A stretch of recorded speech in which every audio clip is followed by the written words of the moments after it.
Blessings again in Jesus' name. Let us continue in the beautiful spiritual letters of Francois Fénélon. It's a book that contains 3 books, basically.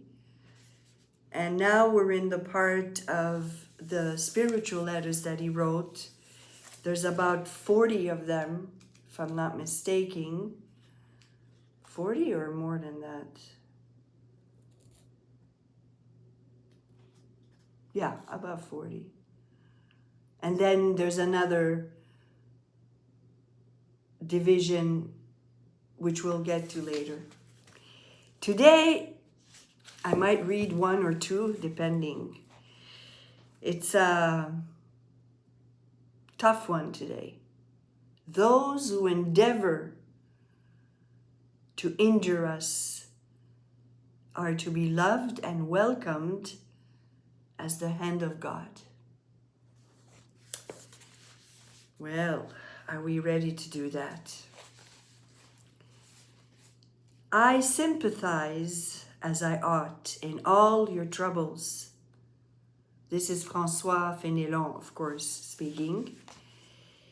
But I can do nothing else except pray God that he would console you. You have great need of the gift of his Spirit to sustain you in your difficulties and to restrain your natural vivacity under the trials which you are so fitted to excite it. As to the letter touching your birth, I think you should lay it before God alone and beg his mercy upon him who has sought to injure you. Can you accept that? Can you accept that God himself sought to injure you? That he will allow injuries to come to you? I know I had to learn the hard way. When I, by my own initiative, was involved in a project to build an orphanage in East Africa, Uganda, we're talking over 10 years ago.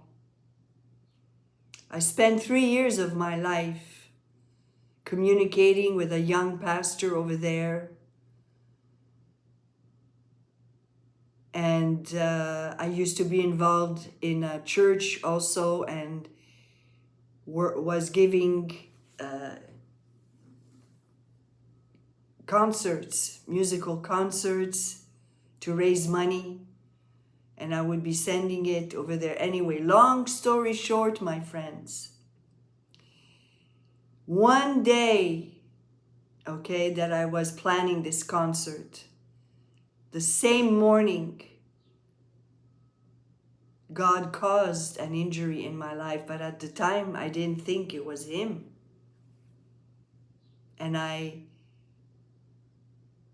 fell down the second story of where I live in my apartment. I fell all the way down, was unconscious until I got to the hospital. Could have died.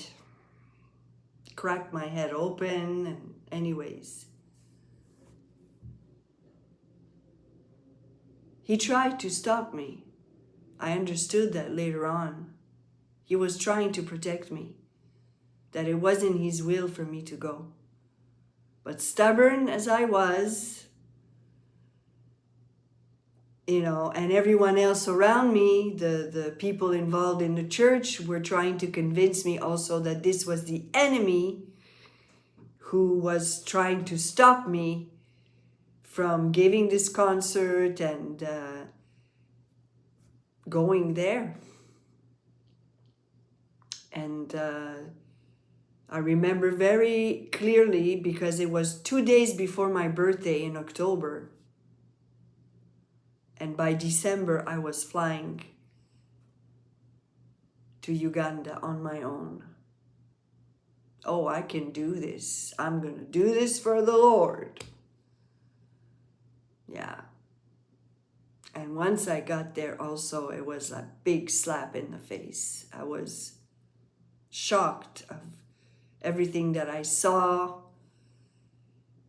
And as each day went by, it was like the Lord was opening my eyes a little bit more, and I was seeing more and more lies and deception. Anyways, just goes to show you, my friends, that how we can deceive ourselves by thinking we are doing God's will when we're not.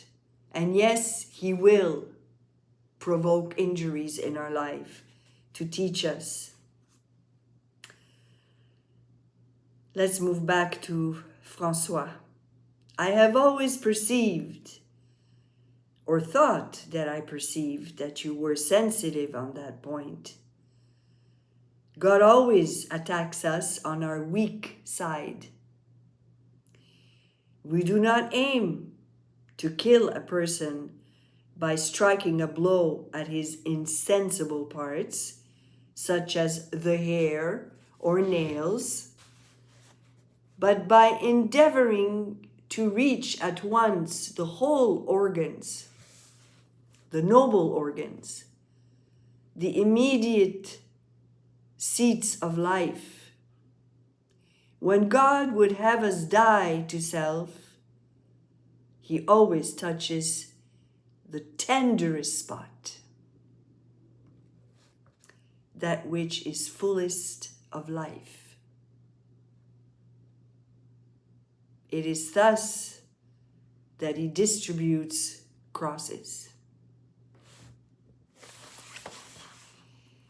Suffer yourself to be humble. Silence and peace under humiliation are the true good of the soul. We are tempted under 1,000 specious pretexts to speak humbly, but it is far better to be humble, humbly silent.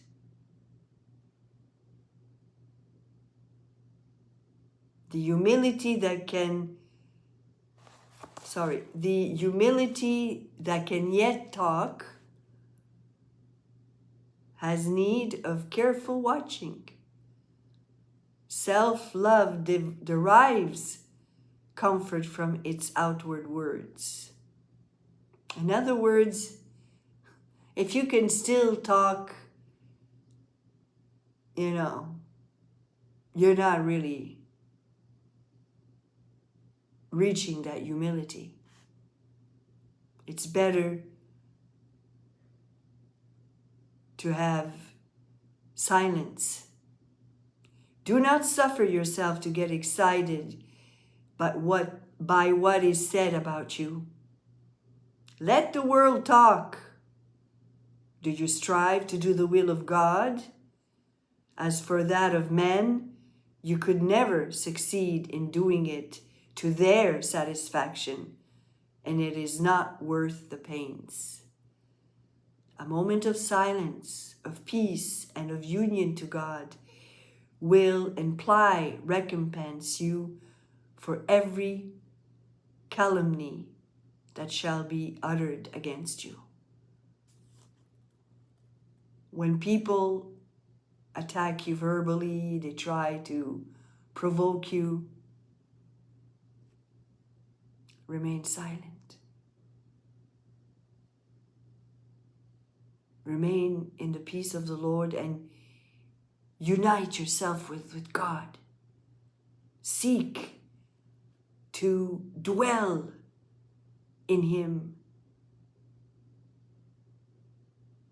and He will take care of the rest.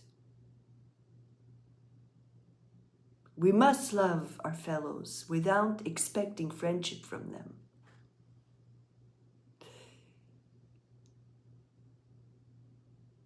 They have us and return. They leave us and return.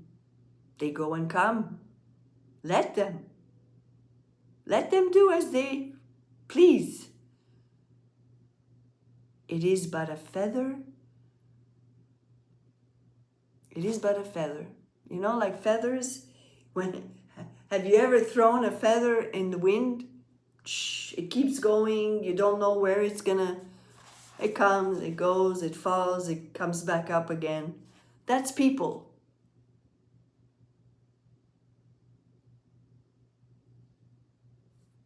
No one is there for you as much as God can be.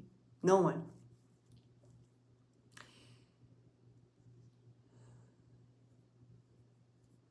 See God only in them. It is He that afflicts or consoles us by means of them, according as we have need. He will use people. So, if He sees, for example, that you are too attached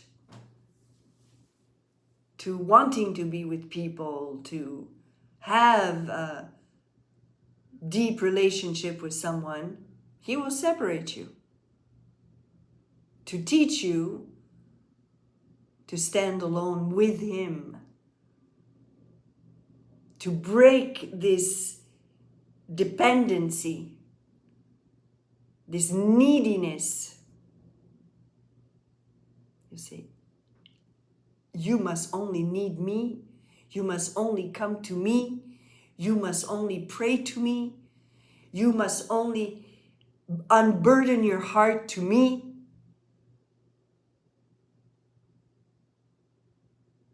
Don't call your friend at 3 o'clock in the morning. Oh, I'm feeling this way. What are they going to do? That God cannot do. Please. I've experienced this, my friends. I'm talking to you from life. I've been there.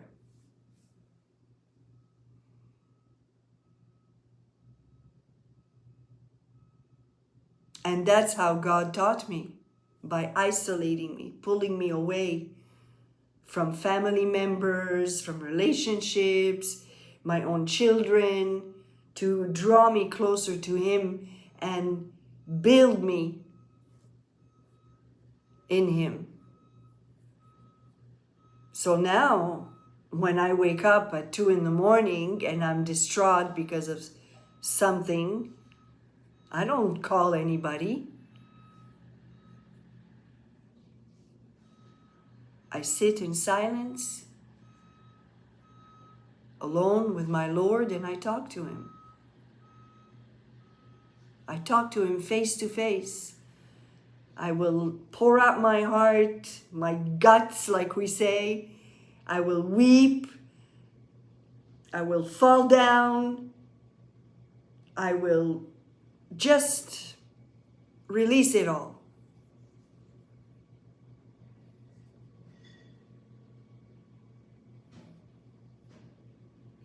Sometimes He will give me rest right away. He will give me peace. And sometimes he doesn't.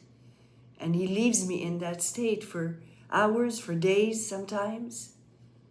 He knows when the training is done. He knows. And this is another aspect that we must respect and obey and not be impatient to come out of this discomfortable state or pain, whatever it is. When I came back from Africa, I thought I was gonna die. I had double pneumonia. I almost passed out on the plane because of the pressure. I couldn't breathe. I made it. It was a miracle. A miracle that I made it all the way back to Canada. 24-hour flight, my friends, with 2 different planes. Had to wait in Istanbul, Turkey, of all places, for 4 hours. But the Lord was with me because there was a young girls sitting next to me on the plane who took care of me all the way back to Montreal, and I never saw her again. Angel? I believe she was an angel sent by God. And while I was in the hospital for almost 2 weeks, what do you think happened there? Do you think anybody came to see me from my family? Nobody. Did anybody come and see me from the church? Nobody. Ha ha ha. And that's when you discover who are truly faithful and who are not, who truly love you and who don't. So on top of all your physical condition, the pain you're also going through all this emotional distraught. You realize the hypocrisy of these people. And God reveals more and more truth. And so I sat there on my bed. But He blessed me. My friends, I had a great room all by myself because they isolate you when you come from another country. I could have been contagious. Thank God I wasn't carrying malaria or any dangerous disease like that. It was just a double pneumonia. So I had water in my lungs, basically, that they had to extract, but through medication and antibiotics. Anyway, but in my room, I had windows all around like this. I still remember it as if I was there. And from my window, I could see the cross. We have a mountain here called the Mount Royal. You can Google it. And on top of that mountain, there's a cross. And I was like, okay.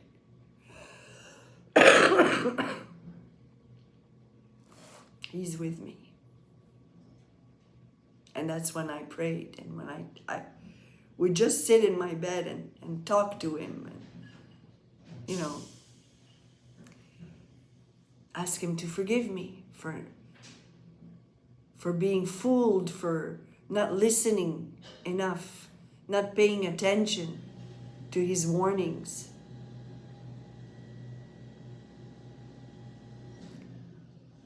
And He brought me to forgive all the people over there, over here. Forgive, let it go. Yeah. So are you prepared to live this life, my friends? And to accept